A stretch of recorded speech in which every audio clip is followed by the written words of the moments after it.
Welcome to Turning Point. I'm Becky Alfrey. And I'm Jessica Alfrey. When people are fueled by passion, it often turns into their life purpose. In today's show, you'll meet individuals whose lives were changed by earlier events that shaped them into the outstanding and caring people they are today.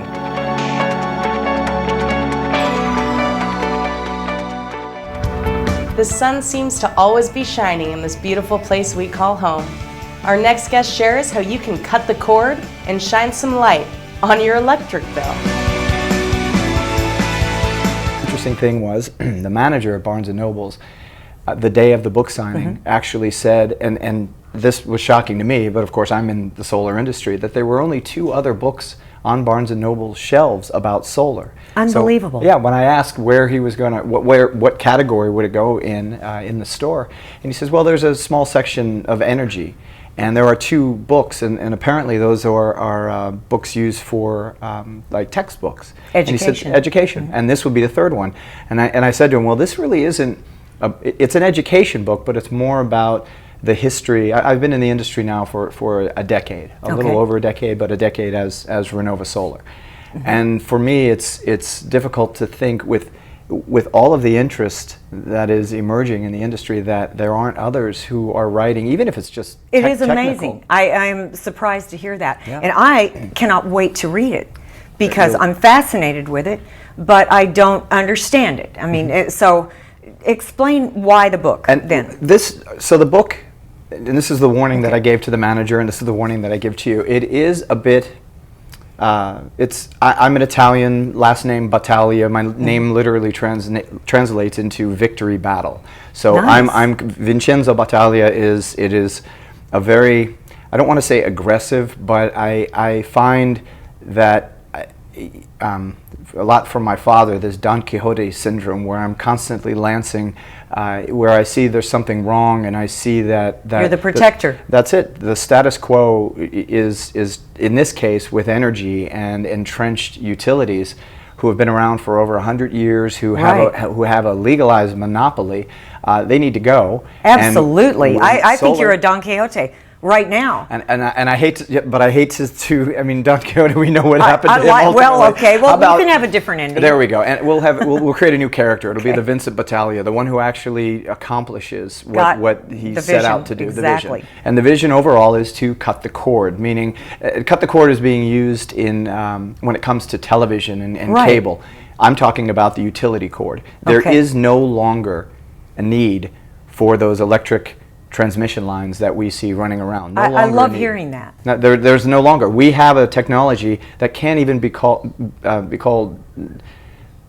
say, transformational or disruptive, because it's real. It's here. It's now. Solar has been around since 1958, and that's in the book. I'll give a background of history. That's fascinating. And even prior to 1958, where solar photovoltaic, the electric conversion, was really revolutionized here in the United States by Bell Labs for satellite use.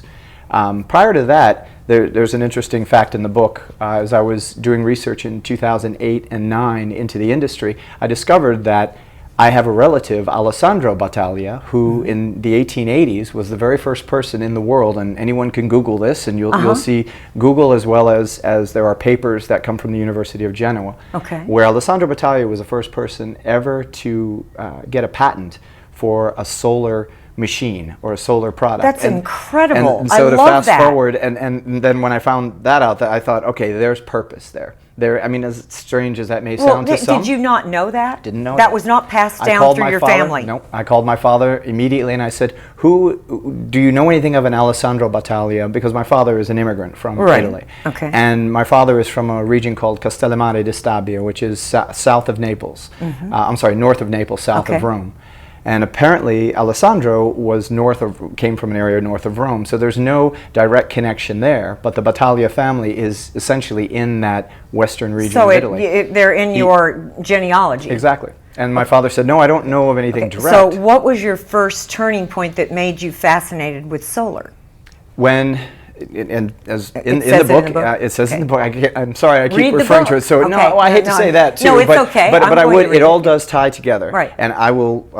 We'll go to different places. something We'll go on a happened journey that right made now. you- right. When in 1992, I left the United States when I graduated from Cal Poly in San Luis Obispo, and I went to Russia. Okay. And in Russia, the Soviet Union had fallen apart. What made you go to Russia? It probably a lot of CNN, watching CNN and Okay. watching Yeltsin stand up on the tank and declare victory over some state that I had only known about in Rambo movies, and my father, who was in the defense industry, had me very afraid, as most people were and as most politicians like to play on us. Another one of those misinformations that this Don Quixote wanted to find out for himself. I wanted to find out if that Soviet Interesting. Union was really something to be afraid of. When it broke apart, I thought, well, something must have been wrong there. And in 1992, great opportunity. I just graduated. So you went there to visit or went there to live? visit. Yeah, I went for a week. Okay. And then that week turned into a year, and then that turned into 5 years, and it turned into 7 years. Fascinating. And while I was there, the destructive use of resources, the destruction of the environment, just the blatant rape of the planet, and the oil and all of the gas that was being pulled out and continues to this day.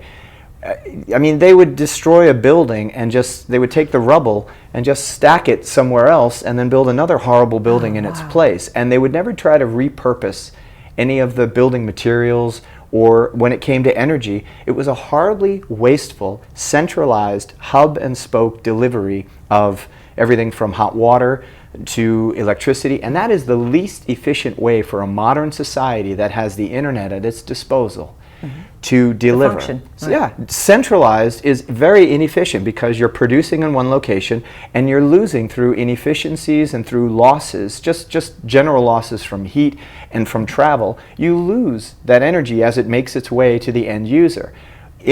What solar is a clear answer. It's a distributed generation. You create the energy at the site at which you need the energy. It's point and shoot. You point it to the sun. You explain it quite well. And because 10 years of talking, But obviously there is a game of greed on the planet. Sure. And Sure. that is what you're observing, and that's what we're living with. And so the change is necessary. Well, and you're most part of the people- change. Thank you. Eddie Foulger of Foulger's Soldiers shares stories of his father and how your parents can't save you. You have to take responsibility and save yourself. I was definitely at a dark time in my life when I remember my mom contacted me and said that my biological father was going to be coming into town and he wanted to see me. At the point in time, I was on meth all the time. That's how I lived Were my you in life. your 20s? Yes. Okay. Yeah. And I was selling drugs at the time and so on and so forth. So obviously, when a situation such as that comes into play, you do everything you can to avoid it. Sure. I'm not interested in meeting my biological father at this point in time in my life. I have these other things going on. And so he came into town, and I remember I was asleep and my roommate knocked on my door and told me, "Your dad is at the door," and that's not something that has ever taken place. Wow. So I thought, that's weird. I walked into the living room and I saw him sitting on the couch, and he just said, "Take your time." Obviously, I looked like I needed some time. I was probably been asleep for about a day and a half and was just walking down the hallway. I see him there. Turned back around. I went back into the room, and I remember getting a wave of emotions over myself. Now, you're talking about a guy that's been on drugs. Right. All of a sudden feeling these emotions that he's never even felt before. I remember breaking into tears. I remember going into the bathroom, starting the shower. And, I think I probably crushed up some lines and packed a bowl and snorted some lines and smoked some meth. Wow. And took a shower and walked back down the hall. And, he said that he wanted to go and grab some lunch somewhere or something like that. So we did. He came into town. He wanted to take me on a hike for about 3 days, climbing a mountain. He did. He wanted Yes. to take you He wanted camping. he wanted to take me pretty much, and not camping. So I think we were just going to Well, climb, hike up 3-day a mountain or something like Right. that. Yeah, But he wouldn't take you away for a while. He wanted to take me away To for a have couple a bonding days. experience. Yeah, that wasn't going to happen at that point in time No. in my life. No. So And where was he in his life? Had he done drugs, cleaned up? Which point of his At life? that point in time, he had told me that he was very deep into the program of Okay. Alcoholics Anonymous. Okay. So he was clean and sober. Yeah, and he has been for over 20 years now at this point in time. So he did tell me that he had a similar past and he could relate with some of the things, and maybe not on the same level that I was at. Did he but, apologize to you for not being there for you? You know, I don't remember. Okay. I don't recall. I don't think so. Okay. You know, but I think that I did tell him that I wasn't upset with him and that I understood, and you know that things don't always work out between men and women, and my mom did move across the country, with me, so it was what it was. I remember after he left, I think I ended up in prison not too long after that, and he would write to me, and I remember the letters being very like, you're being selfish and you're living like this and you're living like that, and you need to be Judgmental like letters. this for your mom, That's and not you need cool. to do like this for your, and I didn't want to hear it at the time, and I remember writing him a letter back saying, look, if you're gonna preach to me when you write your letters to me, you can just keep your letters, Right. okay? So he apologized, and he sort of backed off a bit, but there was just never going to be that space that was never really going to be covered, because it just wasn't, I didn't have a need for it at that point in time.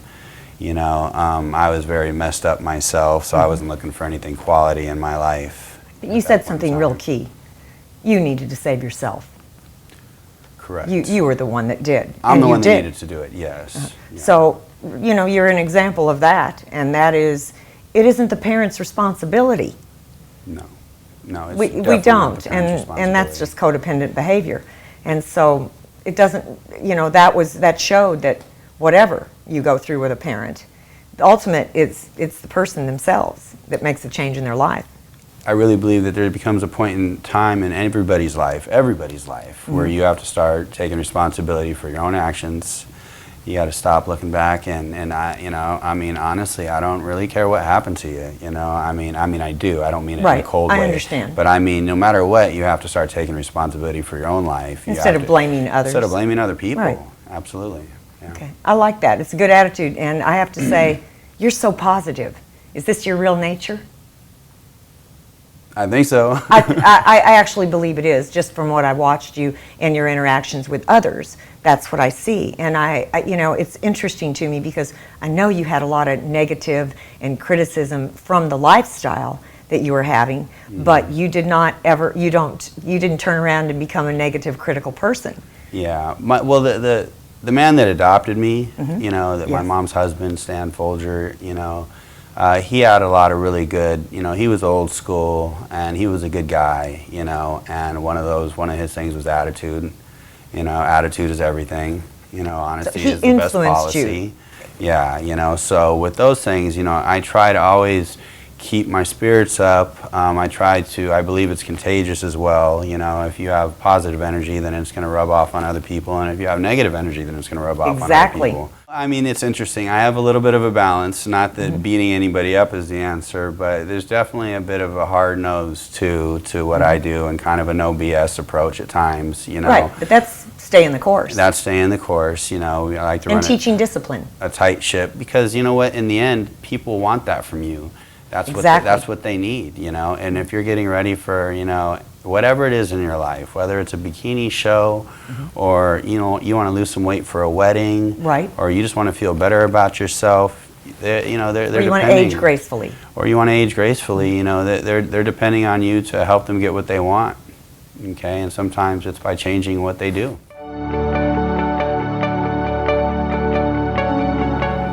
It's important to be flexible in life.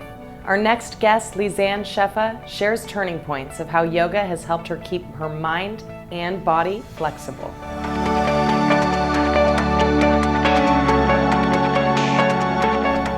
I had developed the self-view that I was just old.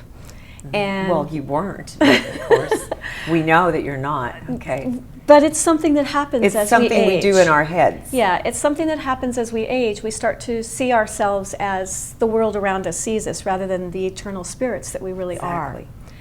And It has nothing to do with the exterior. exactly. So as I started practicing yoga and I started getting strong, and and I started, like, my posture started changing, and I started becoming more calm and less frenetic and less fearful. Interesting. Um, You said it helped with meditation. Yes, it does. It does. It does. Yoga is a meditation for me. Okay. The Bikram series is a meditation for me. I know that some people don't, it may not be the experience for some people, but that for me is my experience. But I also enjoy other forms of yoga too these days, like yin yoga and sitting meditation.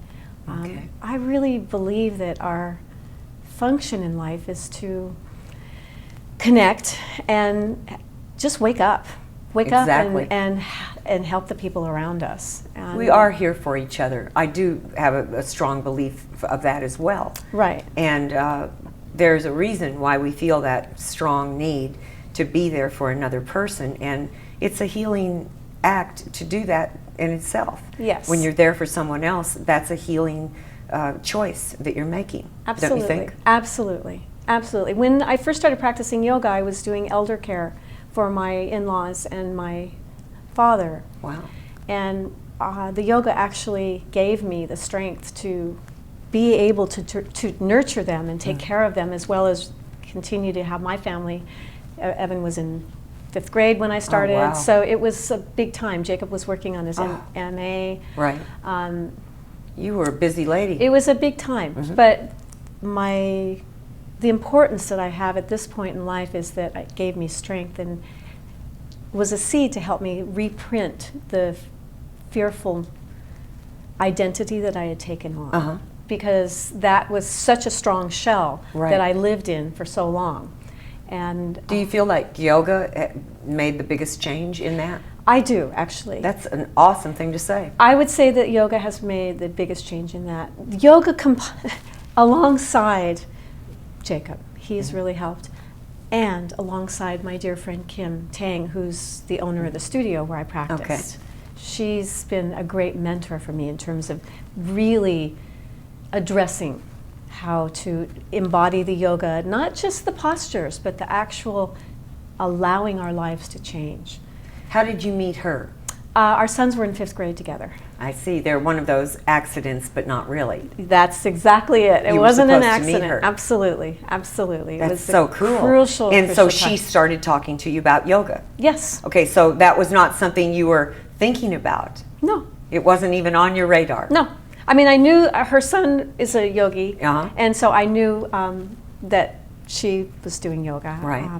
But you didn't know anything about it. No, and I guess this is sort of an adjacent story, but in the 70s when I was in college and I was going through all these self-discovery, opening And up. I please share the college, because one of the colleges you went to I'm familiar with because I'm from Colorado, Denver, and you were Naropa? at Europa. Yeah. Exactly. Yeah, Naropa was, I went to Naropa there, I was working on my Naropa. master's. Would you call it Buddhist oriented? It's a or- Buddhist school. It's a Buddhist school. Okay. And I went there in the summers for the dance program, and then I started going there in 1984 when I was living in Colorado.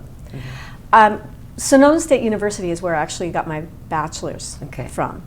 And when I was there, I got interested in yoga, and this was in the 70s. I worked in the India Studies department, and Interesting. I really wanted to know more about yoga. I was reading Autobiography of a Yogi by Yogananda, famous book. And so I found this teacher, and I was going to have him help me to start practicing yoga in addition to my dance training. And he showed me a couple of postures, and he said, okay, do these postures. And I couldn't do them because I used to have really bad arthritis. And he said, you master these postures and then come back. Well, I never went back because I thought, well, this is not okay for me. You know, Right. You just didn't. It just didn't work. Okay. So when Kim and I, forwarding to 2009, I told her that story, and she said, that's not yoga. That's not yoga at all. And to me, that was so healing at the time, because when a person comes into a place of growth and openness and wanting to make their life better, our job as human beings is to foster that and to help them do that, Right. rather than close the door. Esophageal cancer has increased almost 600% in the last decade. Dr. Ramy Awad shares how sometimes surgery can reduce taking medications and how obesity and acid reflux can go hand in hand. Dr. Awad, I had a very close friend that died of esophageal cancer. And not to be negative, because I'm really not negative, but so many people, including myself, are on acid reflux medication. What would you suggest if somebody is on medication all the time for years and they keep dealing with this? By the time my friend, Steve DeCure, went into the doctor, he was in stage 4 cancer. So when do we know what to do to change this? That's a good question, because the rate of esophageal cancer has increased dramatically, almost 600% in the last, decade and a half, and it really parallels one thing, the obesity epidemic. We know obesity correlates to acid reflux, but reflux really is kind of related to a pressure phenomenon or a valve problem. So if you have a lot of pressure in your stomach or you have a weak valve, the acid in your stomach is going to reflux up into the esophagus.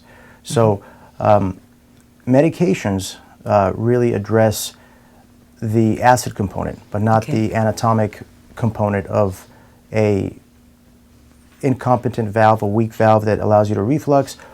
So what patients should know is that there is different options for reflux, and it's not something patients should always suffer with, because there's risks, not only risk of esophageal cancer, but risk of certain things like dietary modifications and limitations. Certain patients can't enjoy a spicy bowl of pasta or a glass of wine. So there's a lot of dietary modifications that they have to experience. Also lifestyle modifications. Some patients, their reflux is so bad that they can't sleep flat. So it's becoming a very common problem. We're seeing a lot of patients with reflux. And the main thing is, there's a spectrum of treatment. First thing you want to really kind of rule out, if they had long-term exposure of the esophagus with acid, surveillance of the esophagus. So esophagoscopy, some sort of endoscopy where you survey the esophagus, make sure it looks okay, biopsy, make sure there's no precancerous changes, and based on that we make a lot of recommendations. It really starts with lifestyle modification. Sometimes patients identify food triggers and say, this makes my reflux worse, I'm going to avoid this. Certain things like tight-fitting clothes make it worse, sleeping flat right after a meal can make it worse. You're taking away the effects of gravity. And then if lifestyle modification doesn't really address it, then we move to pharmacotherapy, drug therapy. And the proton pump inhibitors now are very effective in reducing the acid. It doesn't eliminate the acid exposure, but it reduces it. So basically it just turns down the burn, essentially, almost like turning... But how does it affect the rest of the body, and is this something that would be healthy to live on the rest of your life? Or wouldn't it be better to fix the problem, especially if it's already turned into GERD or something a little more advanced than just acid reflux? Wouldn't it be, the conservative thing would be to fix it with a surgery? Well, some patients, are fearful of surgery, and not everybody's a candidate for surgery. If dietary modifications and lifestyle modifications really kind of work to address the problem, and patients have a couple episodes of breakthrough that they have to take medication for, we advocate that. In terms of the risk of these proton pump inhibitors and these medications, there is some implication in things like osteoporosis, drug-drug interactions. Certain blood thinners don't work well with it. Also, it changes your intestinal bacterial flora. Interesting. So there are risks. They're pretty safe medications, but there's patients who say, if you can fix this with a surgery, and I can eat what I want, why not? And go these off are safe surgeries. of medication. I think that sounds healthier. So then we address surgery in patients who, one, are refractory to lifestyle and dietary modification, as well as drug therapy. They're taking medication and they still get breakthrough episodes of it, and they're experiencing lifestyle limiting reflux. If they have so many dietary modifications that they say, I can't enjoy eating anything or enjoying a glass of wine, or they're concerned about interactions with medications. So these surgeries are safe, and there's a lot of times reflux is associated with a hernia through the diaphragm called the hiatal hernia, as well as a valve that's weak. So surgery, unlike medication, addresses the anatomic issue and corrects the anatomic issue, as opposed to just take care of the Band-Aid. symptoms. It's a Band-Aid to just take a medication. Well, it just reduces the acid, Exactly. content and exposure. But it has other risks. If you're not getting it interacts with other drugs differently. It changes the flora in your system. Those are serious things, I think. I mean, am I wrong on that? They are. These are possible effects of the medication, and patients are concerned. And I think patients need to know that there are surgical options. There are options that are very effective and safe for these. And are they as safe as the gallbladder surgery? It depends. You have to really like have a to, hiatal hernia surgery. It depends. You really have Okay. to have a surgeon who's experienced in the Okay. foregut or the upper abdomen. Someone who does a lot of these. Well, These how are about really you? kind of- How we do a lot of these. experienced are you in that? That's where we live. We do a Okay. lot of bariatric surgery, and we work on the stomach and the esophagus quite a bit. So that's an area of.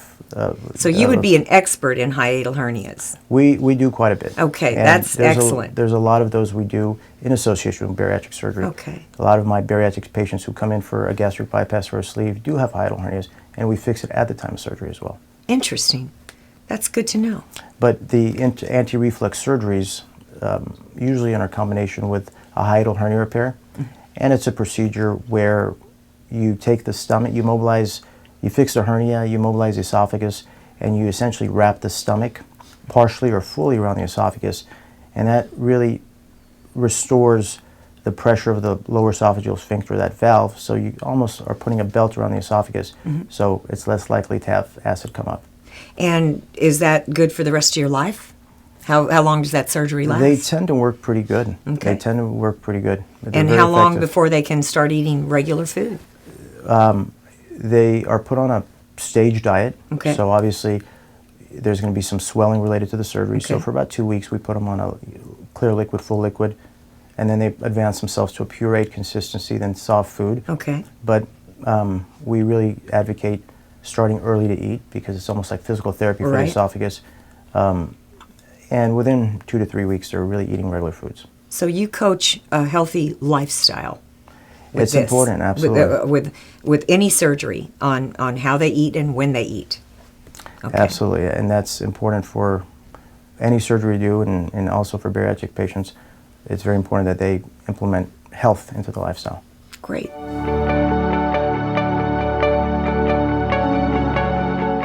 We hope you enjoyed today's show. If you have a turning point you'd like to share, please call the number at the bottom of the screen. Have you ever wondered what a clam's turning point would be? Well, all clams start out as males. Some decide to become females at some point in their lives. As the world turns, you can break out of your shell however you choose. See you next week, and thank you for watching.